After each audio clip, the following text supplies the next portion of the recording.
जय श्री कृष्ण। आप सभी का मेरे इस चैनल पर बहुत बहुत स्वागत है। आज हम इस वीडियो में आप सबके लिए लेकर आए हैं वैशाख मास के शुक्ल पक्ष में सुने जाने वाली मोहिनी एकादशी की व्रत कथा। तो चलिए अब हम कथा शुरू करते हैं। एक समय युधिष्ठिर ने श्री कृष्ण से पूछा, जनार्दन, वैशाख मास के शुक्ल पक्ष में किस नाम की एकादशी होती है, उसका क्या फल होता है तथा उसके लिए कौन सी विधि है। भगवान श्री कृष्ण बोले, महाराज, पूर्व काल में परम बुद्धिमान श्री रामचंद्र जी ने महर्षि वशिष्ठ से यही बात पूछी थी जिसे आज तुम मुझसे पूछ रहे हो। श्री राम ने कहा, भगवान, जो समस्त पापों का श्रेय तथा सब प्रकार के दुखों का निवारण करने वाला व्रतों में उत्तम व्रत हो, उसे मैं सुनना चाहता हूँ। वशिष्ठ जी बोले, श्री राम, तुमने बहुत उत्तम बात पूछी है। मनुष्य तुम्हारा नाम लेने से ही सब पापों से शुद्ध हो जाता है, तथापि लोगों के हित की इच्छा से मैं पवित्रों में पवित्र उत्तम व्रत का वर्णन करूंगा। वैशाख मास के शुक्ल पक्ष में जो एकादशी होती है उसका नाम मोहिनी है।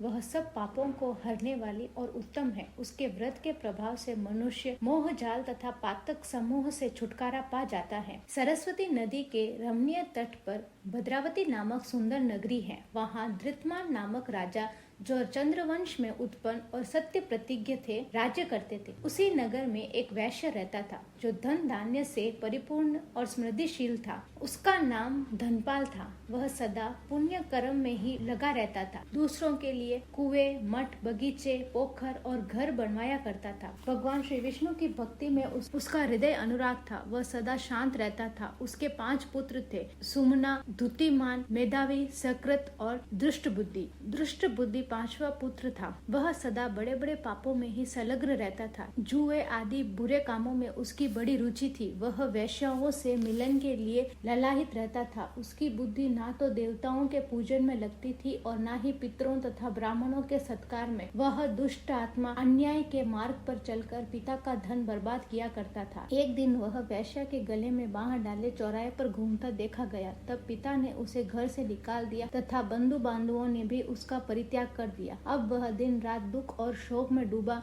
तथा कष्ट पर कष्ट उठाता हुआ इधर उधर भटकने लगा। एक दिन किसी पुण्य के उदय होने से वह महर्षि कौंडिन्य के आश्रम पर जा पहुंचा। वैशाख का महीना था। तपोदान कौंडिन्य गंगा जी में स्नान करके आए थे। दुष्ट बुद्धि शोक के भार से पीड़ित हो मुनिवर कौंडिन्य के पास गया और हाथ जोड़कर सामने खड़ा होकर बोला, ब्राह्मण द्विजु श्रेष्ठ, मुझ पर दया करके कोई ऐसा व्रत बताइए जिसके पुण्य के प्रभाव से मेरी मुक्ति हो। कौंडिन्य बोले, वैशाख के शुक्ल पक्ष में मोहिनी नाम से प्रसिद्ध एकादशी का व्रत करो। मोहिनी का उपवास करने पर प्राणियों के अनेक जन्मों के किए हुए मेरु पर्वत जैसे महापाप भी नष्ट हो जाते हैं। वशिष्ठ जी कहते हैं, श्री रामचंद्र मुनि के यह वचन सुनकर दुष्ट बुद्धि का चित्त प्रसन्न हो गया।